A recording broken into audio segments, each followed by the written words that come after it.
Welcome to Deck Analysis and Testing. Today we're looking at Performages. Performage is a rank 4 base deck that's completely carried by the insane skill it has. It makes the deck consistent, it lets them play for interruptions, and it's not once per turn. But even with all that, the deck is only kinda okay unless you play the Magistus engine, which we can't really play in this free-to-play version, other than the free copies of Crowley for the free summons. So instead we are playing Fortune Fairy Suite, which is an okay monster removal that also gives you a free guy on the field.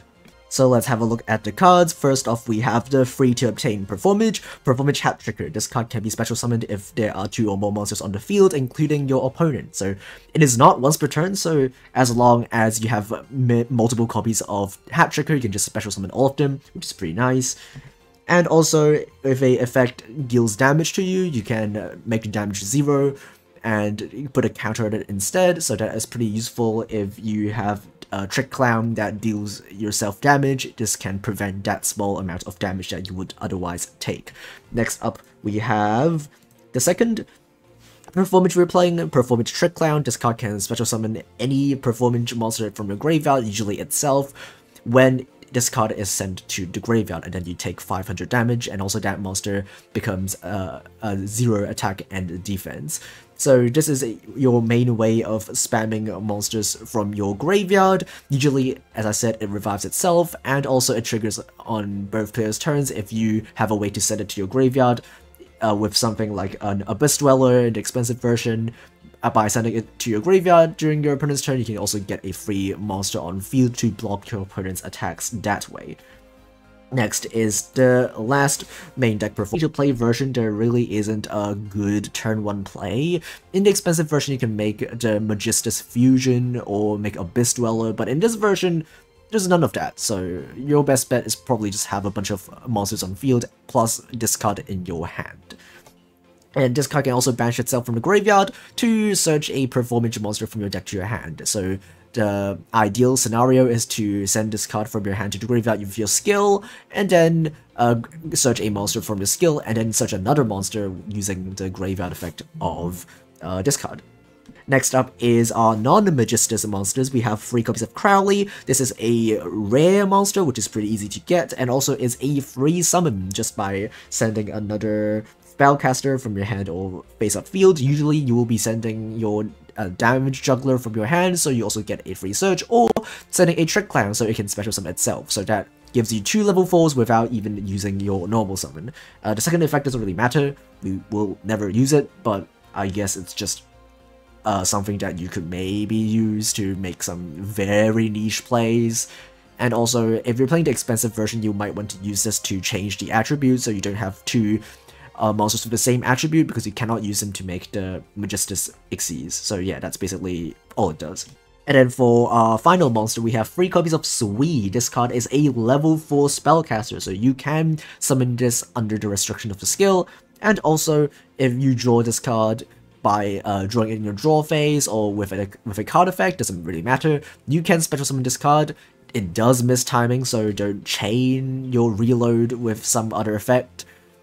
And also, when this card is special summoned, you can banish a monster on the field until the end phase. So it's a pretty good form of removal that gets around destruction protection, it stops graveyard effects, and also threatens your opponent to use their monster's quick effects before you commit to your normal summons or your other Performages. And to help us draw it, we have 3 copies of Reload and 3 copies of Magical Mallet, which helps us shuffle back stuff that we don't need into hopefully some copies of Sui, so we can just special summon it and break our opponent's board. And also maybe hopefully draw into our single copy of Enemy Controller, which is really good in this deck because we can use our opponent's monsters to use our skill with. Speaking of our skill, let's have a look at the skill. The skill says you can just a lot of effects in the skill. One of them is to send a Performage from your hand to your graveyard, and then search another one from your deck to your hand. It can be the same name, so just something that you can do. It does not trigger Trick Clown because skills just don't trigger effects, so yeah. And the second effect is to shuffle back a monster from your field. It can be face down, it can be your opponent's monster, back to the deck, and then special summon a Performage from your deck. and that is really good to play around disruptions and also to make use of monsters that you stole from your opponent. And finally, if you control a Performage Exceeds monster, you can target one monster that you have, and that monster becomes the highest attack monster of your opponent plus 1000. So if your opponent has a Blue Eyes, your like 0 attack guy will suddenly become 4k, which is really nice, and it's even better because the Performage Exceeds allows your monster to attack twice. So you just get a really big guy that you can attack twice with, and yeah, you can use it to OTK your opponent pretty easily. And next at the extra deck monsters, we have one copy of Performage Trapeze Magician. This is our main boss monster, which we need to play to make the third effect of the skill work. This card can, during either player's main phase, you can target any during the end of their turn. And also it floats when it's destroyed into another Performage, so even if you go first, you can theoretically just put this card on your field as a way to block attacks, and even if your opponent destroys it by battle or card effect, you can still float into other Performages, into something like a Trick Clown to just maybe put more bodies on the field to just block even more attacks. And the rest of the extra deck is just rank 4s. We are playing Dark Rebellion. Vespinator is a rank 5 that we can rank on top of any of our rank 4s, and it has Piercing, which is pretty nice. And one of the best targets for that is number 80 Rhapsody in Berserk. This card is a free to obtain rank 4 that can twice per turn banish a card from your opponent's graveyard, which is pretty good against decks like Shiranui or Mayakashi or even like BLS if you happen to face against that deck. And also, even though it really has no attack at all, you can just simply rank it up and make the Vespinator, and that will be able to give you a big guy that also has Piercing and floats into another monster when it is destroyed. And other stuff, we have Exciton Knight, which comes from the same box as the Performage stuff. It's really good to make Exciton Knight with better if you don't need to use a normal summon. So if you have Crowley plus something like a Trick Clown, you can make this card without using your normal, threaten all of your opponent's interruptions, and then you start to make your OTK plays. But you can't really OTK under Exciton Knight, but at least you can clear your opponent's board and then potentially set up a board that your opponent cannot crack. Anti-Luminescent Knight is really good. It is completely free to obtain, and Dreadnought and Great Madness package. So even if you use the effect of Exciton Knight and you cannot OTK, at least potentially go up into a Great Magnus if your opponent still has a monster on their field for you to attack with. So yeah, that's basically the free-to-play version.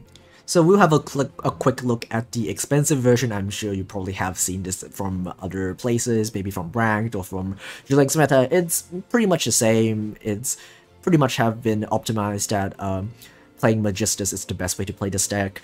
You play 3 Zoroa, 1 or 2 Aureliona, and then a bunch of Magistus extra deck monsters. We can make the fusion, so it's nice to have that, because otherwise this deck just doesn't end on anything turn 1, other than Abyss Dweller, which doesn't even win the game against some decks. So having the fusion on field is really nice for that as well. And then we were playing triple Minecon, because Minecon is just insane in this deck, because for whatever reason, you're allowed to use your opponent's monsters to use your skill's second effect, so that is a really good form of removal, and also gets you stuff from your deck. And then we also are playing the Econ, which is still nice in the expensive version.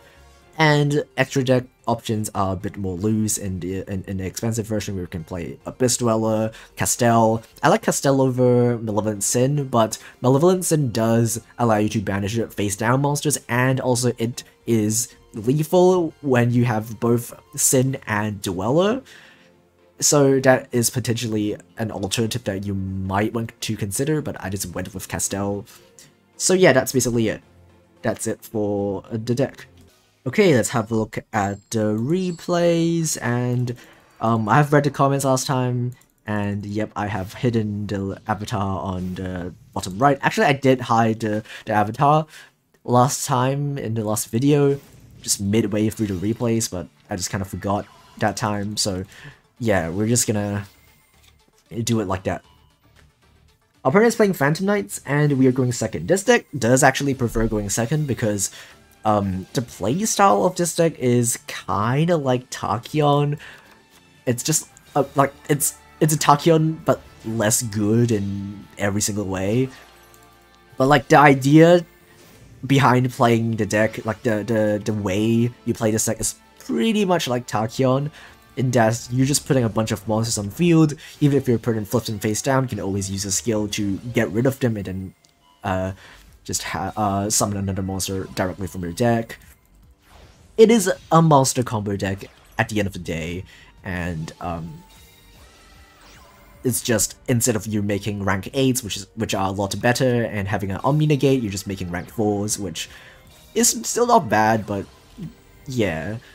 Our opponent is going to make a copy of Dark Requiem, so we have to contend with one Monster Negate, Ophion, and the double bounce, which he has from the trap that he searched. We drew Sui with the reload, so we can get rid of that Ophion and disabling that trap. And then we can use a Magical Mallet, draw into a Hatchecker, and then we will want to play around the Dark Requiem by not activating a monster effect. So we're just gonna make a Trapeze Magician, and then our skill will allow our monster to beat over that Dark Requiem without using any monster effects. And also, we still have a monster with a floating effect, so even if our opponent destroys it, we can still float into more monsters to block attacks.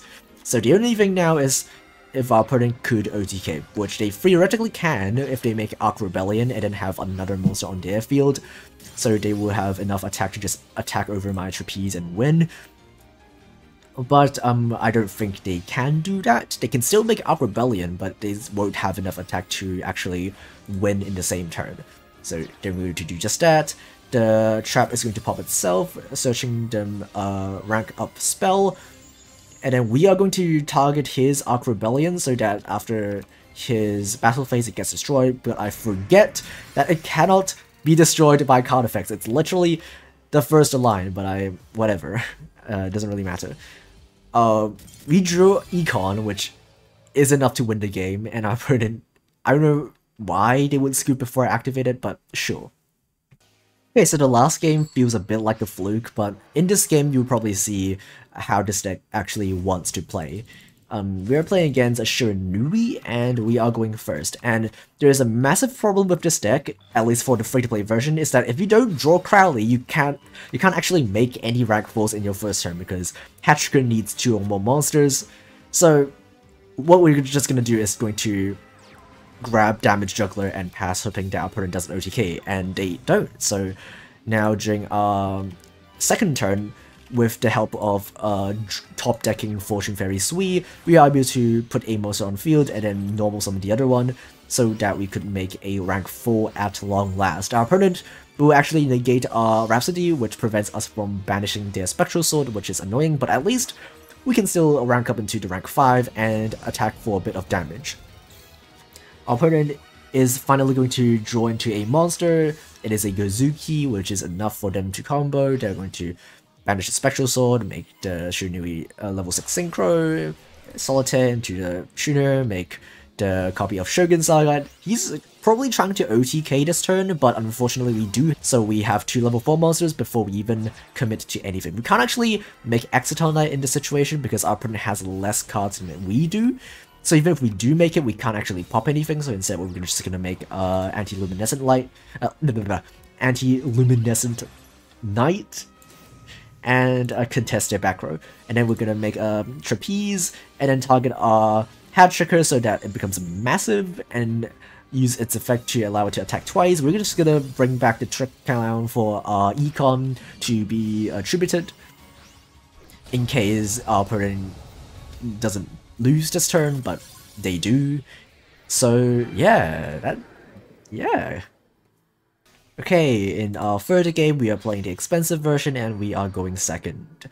And this deck with the Magistus engine is a lot better because it allows you to play through a lot of things and set up end boards that are a lot better. Most notably is the Magistus Fusion, because without the Fusion, this deck doesn't really have good turn 1 options. So the Magistus Fusion really helps you do that. And also, the Magistus extra deck monsters as equip cards allow you to clear back row or negate monster effects, which are really good tools when you go second. And also, Zeraora is just a really good form of a really good way to put monsters on field. It's just a really good normal summon, so just by normal summoning Zeraora, you get potentially a back row pop, a search, or a monster negate, plus it allows you to revive or summon from hand, which is just ridiculous. But obviously your opponent can prevent it by using the disruptions on Zeraora, but that's why we play Exciton Knight, so we can force our opponent to use the disruptions before we normal summon. In this case, we can just Minecon the level 10 that he has, so we can just normal summon Zeraora without any issues. We can use our skill to shuffle back our opponent's monster to grab ourselves a monster of our own. We're going to make Dweller that forces him to use the Graveyard effect right now, which banishes the level 4, which is completely fine because we have plenty of ways to extend, and that is why this deck is tier 2 right now. Is because the ability to just extend past a lot of disruptions is what makes this deck very good.